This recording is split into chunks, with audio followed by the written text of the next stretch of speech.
વિદ્યાર્થી મિત્રો, આગળ આપણે કેટલાક ઉદાહરણો જોયા, એ પછી અન્ય ઉદાહરણો આપણે સમજીએ. જુઓ,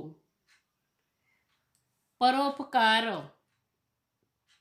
તો રો ઓ બોલાય છે,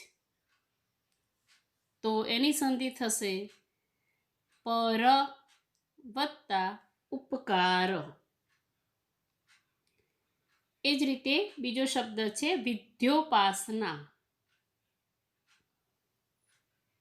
તો વિદ્યા વત્તા ઉપાસના.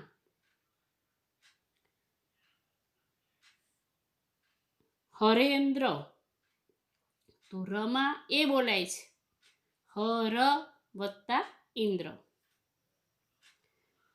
તો આવી રીતે જ્યારે આપણે કોઈ શબ્દ બોલીએ છીએ ત્યારે એનું જે ઉચ્ચારણ કરીશું અને એ ઉચ્ચારણથી એની અંદર કયો વ્યંજન કે સ્વર ભળેલો છે તેનાથી આપણે એને જુદા પાડીશું. જુઓ, કેટલાક શબ્દોની વાત કરીએ. અહીંયા કૈલાસ શબ્દ આપેલો છે, તો આપણે કૈલાસ શબ્દ જ્યારે ઉચ્ચારીએ છીએ, બોલીએ છીએ, તો કૈલાસ કમાં અહીં જોડાયેલો છે, પણ એને છૂટો પાડીને બોલીએ કૈલાસ, તો એની અંદર બોલતી વખતે એમાં ય બોલાય છે. એ પછી મૈત્રી, તો મ એની અંદર અહીં જોડાયેલો છે અહીં, પણ મૈત્રી ઈ પ્રત્યે ઉચ્ચારાય છે કે ય ઉચ્ચારાય છે. એવી જ રીતે ઈ સ્વર આવે છે, આવી રીતે અ સ્વર પછી, તો એના બદલે ય બોલાય કે સંભળાય છે. જેમ કે જય શ્રી કૃષ્ણ, તો એને જય શ્રી કૃષ્ણના બદલે જય શ્રી કૃષ્ણ એમ ઉચ્ચાર આપણને સંભળાય છે. આવા બીજા અનેક શબ્દો છે, તમે એનું ઉચ્ચારણ કરશો એટલે એ શબ્દને જ્યારે આપણે ઉચ્ચારીને બોલીએ છીએ ત્યારે એની અંદર ય જે છે કે ઈના બદલે યનું ઉચ્ચારણ થતું હોય છે. જેમ કે પૈસા, તો એની અંદર ઈનું ઉચ્ચારણ થયું. નૈઋત્ય, તો ઈનું ઉચ્ચારણ થાય છે. વૈકુંઠ, તો ઈ ઉચ્ચારણ થાય છે, પણ ઈના બદલે એની અંદર ય ઉચ્ચારણ થાય છે.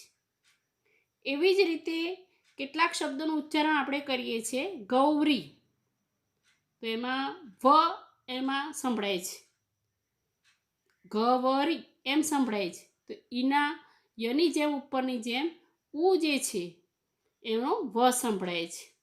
કૌતુક, તો તમે ઉચ્ચારણ કરશો તો કૌતુક એમ સંભળાય છે, વનું ઉચ્ચારણ થાય છે. મૌલિક, તો એમાં વનું ઉચ્ચારણ થાય છે. તો સંધિના આવા જે શબ્દો હોય એનું તમે ઉચ્ચારણ કરશો તો એની અંદર કયો સ્વર ભળેલો છે એ ખ્યાલ આવશે ને એના આધારે આપણે એની સંધિ જુદી પાડીશું. જેમ કે આપણે ઉદાહરણ જોયા એ પ્રમાણે જોઈએ.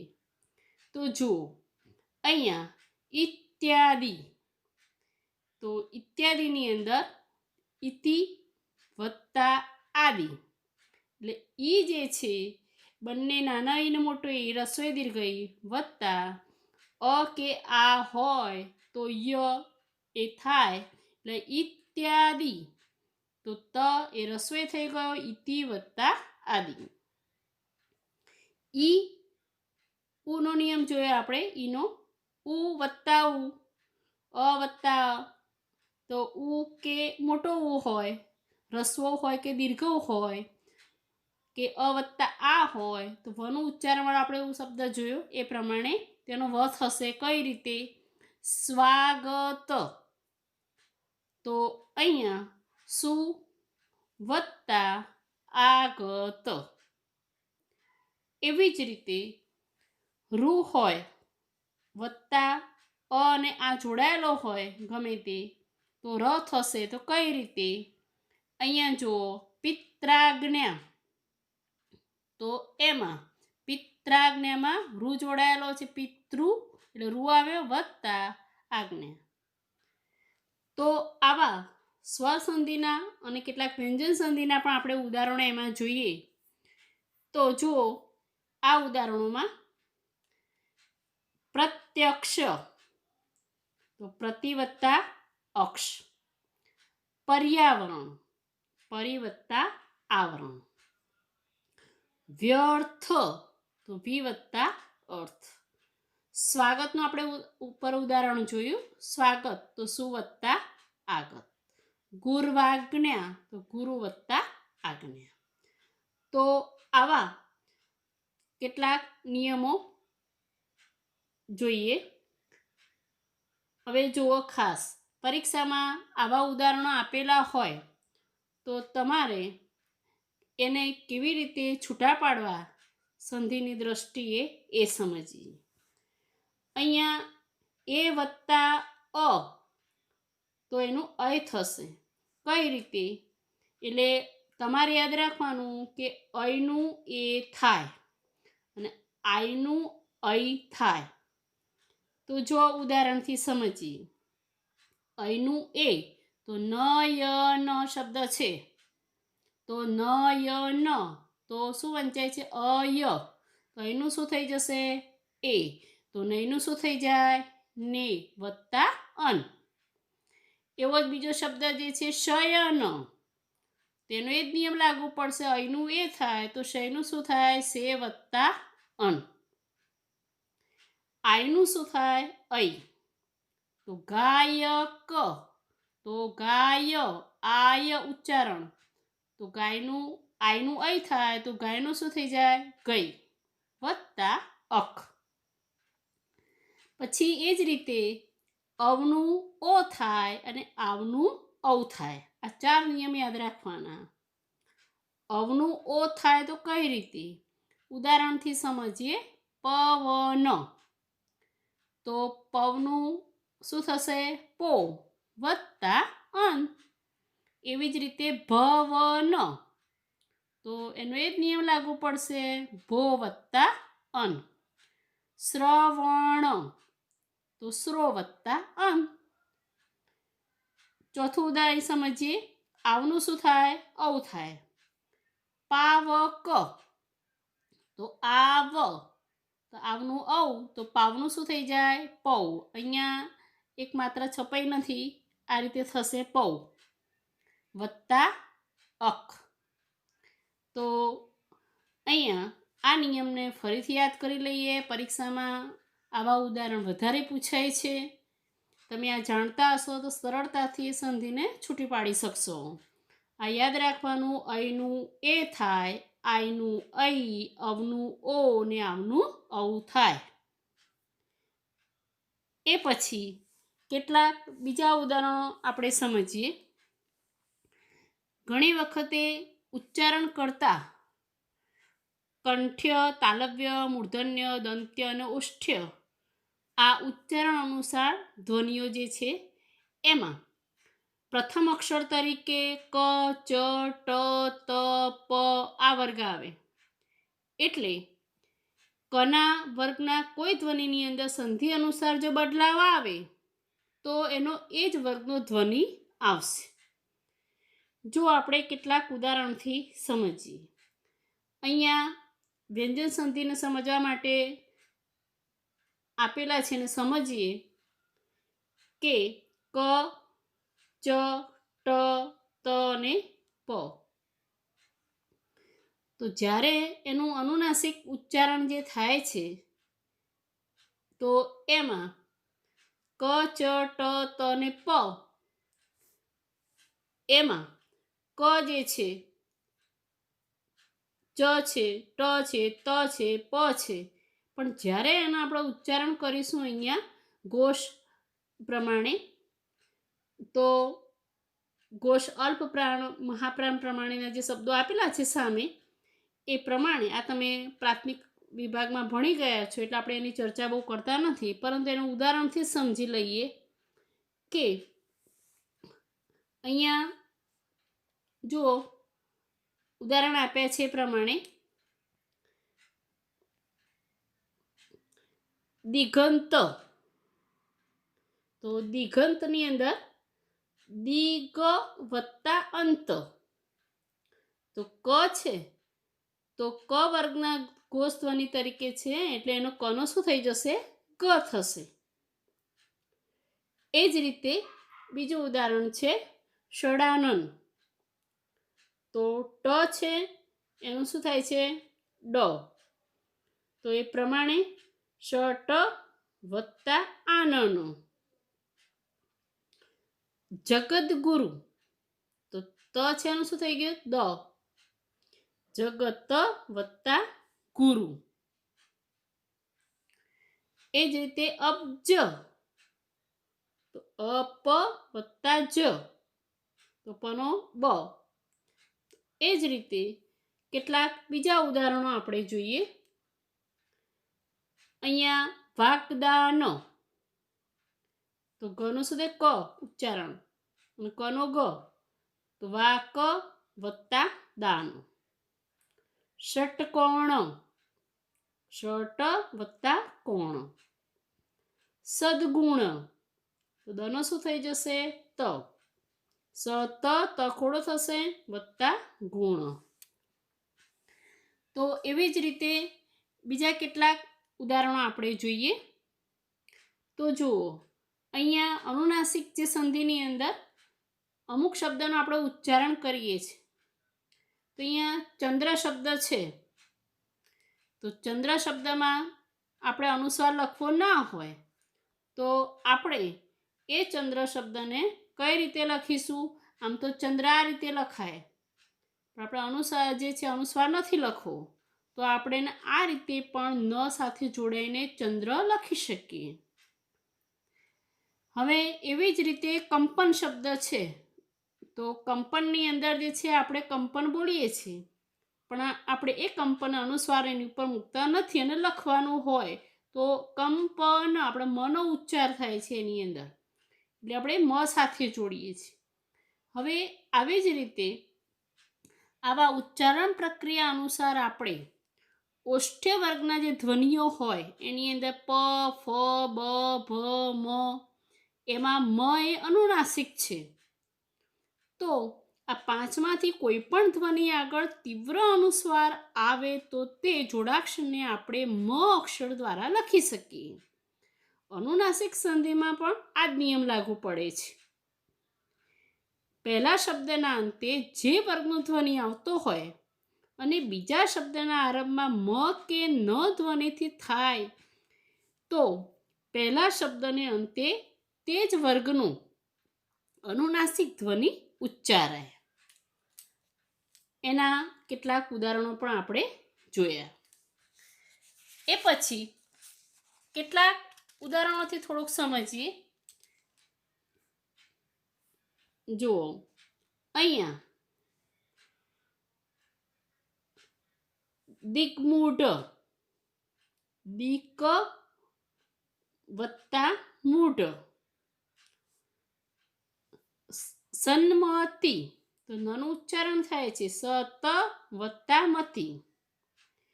ચિન્મય બોલાય છે ન, જ્યારે સંધિ છૂટી પડે છે તો ચિત્ત તખોડો.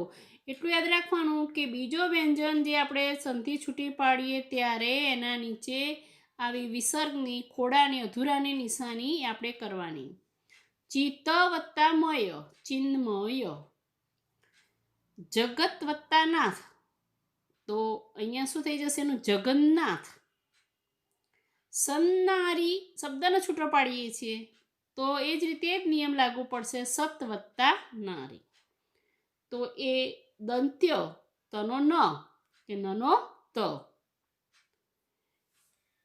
એ પછી વ્યંજન પછી મ આવે તો ઉપર જોઈએ એમ સંધિ થાય, પરંતુ મ પછી અન્ય વ્યંજન આવે તો મનું અનુસ્વારમાં પરિવર્તન થાય છે.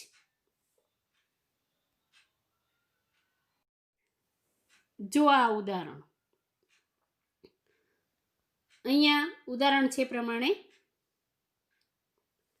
સંતોષ, તો એમાં ઉચ્ચારણ આપણે કરીએ સંતોષ, સમ વત્તા તોષ. સંવાદ તો સમ વત્તા વાદ. સંલગ્ન સમ વત્તા લગ્ન. કિંચિત તો કિમ વત્તા ચિત. સંયોગ સમ વત્તા યોગ. સંરક્ષણ સમ વત્તા રક્ષણ. તો અહીંયા આપણે વ્યંજન સંધિના કેટલાક નિયમોથી સંધિ કેવી રીતે છૂટી પડે કે જોડાક્ષર થાય તે સમજ્યા. ત્યાર પછી વિસર્ગ સંધિના કેટલાક ઉદાહરણો જોઈએ.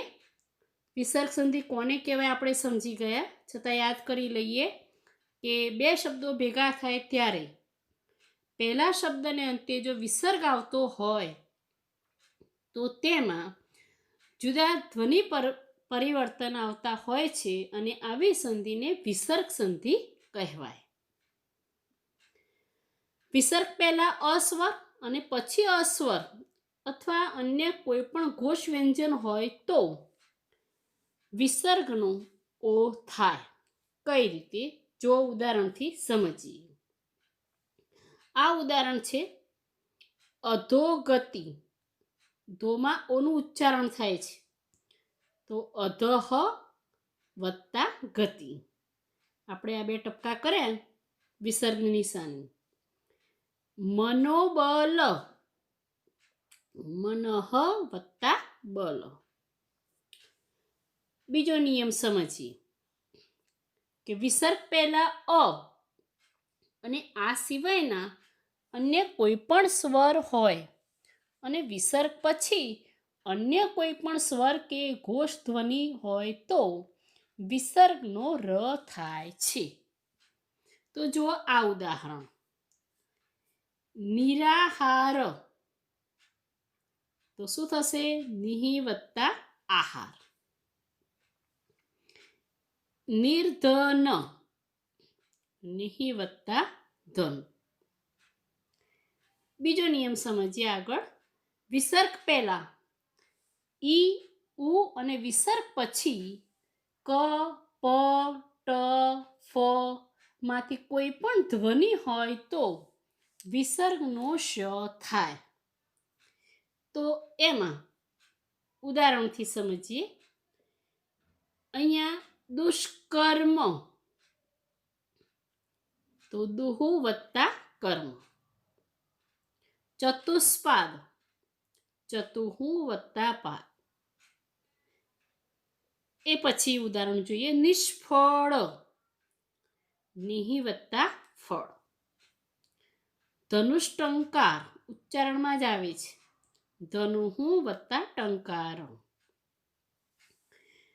બીજો નિયમ જોઈએ. વિસર્ગ ધરાવતા નિહિ પ્રત્યય પછી ર ધ્વનિ આવે તો ની દીર્ઘ થાય છે અને વિસર્ગનો લોપ થાય છે. તો અહીંયા ઉદાહરણથી જુઓ. નિરોગ તો નિહિ વત્તા રોગ. નિરસ નિહિ વત્તા રસ. એ પછીના ઉદાહરણો જોઈએ. વિસર્ગ પછી ચ છ કે શ ધ્વનિ હોય તો વિસર્ગનો શ થાય. અહીંયા ઉદાહરણ જુઓ. નિશ્ચિત તો નિહિ વત્તા ચિંત. મનઃ વત્તા ચક્ષુ તો સંધિ જોડવાની હોય તો મનશ્ચક્ષુ. પુનઃ વત્તા ચ પુનશ્ચ. એ પછી નિહિ કે દુહુ પૂર્વ પ્રત્યય પછી જો શ સ આવે તો વિસર્ગ યથાવત રહે કે જે હોય એ જ રહે છે. જો શના ઉદાહરણો જોઈએ. નિશંક નિશબ્દ નિશસ્ત્ર નિશુલ્ક નિશેષ નિશ્વાસ નિસંકોચ. અને એ જ રીતે સ આવે છે એ ઉદાહરણ આપણે જોઈએ તો નિસંદેહ નિસત્વ નિસ્વાર્થ આપણે એમ બોલીએ જ્યારે સંધિમાં હોય ત્યારે એને છૂટા પાડી દઈશું આ રીતે. એ પછી દુસાધ્ય, દુસાહસ, દુસ્વપ્ન, દુશાસન. અને વિસર્ગ પછી ત અને સ હોય તો વિસર્ગનો સ થાય. અહીંયા જુઓ, વિસર્ગ પછી ત અને સ હોય તો વિસર્ગ પછી અહીંયા ત આવે તો એનું શું થઈ જશે? સ. તો નમસ્તે. અંતઃ તત્વ, તો વિસર્ગ પછી ત આવે છે તો એનું સ બની જશે અંતસ્તત્વ. નિહિ વત્તા તેજ, તો વિસર્ગ પછી ત આવે નિસ્તેજ.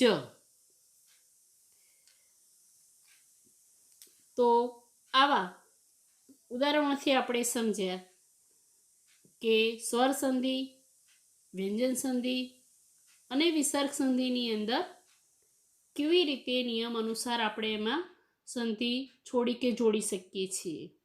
તો વિદ્યાર્થી મિત્રો, આપણે કેટલાક ઉદાહરણોથી આ સંધિના નિયમો અનુસાર સંધિ છોડો અને જોડો સમજવાના પ્રયાસો કર્યા. તમે આવા વિવિધ ઉદાહરણો તમારા પાઠ્યપુસ્તકમાંથી લખી અને સમજ મેળવી શકો છો.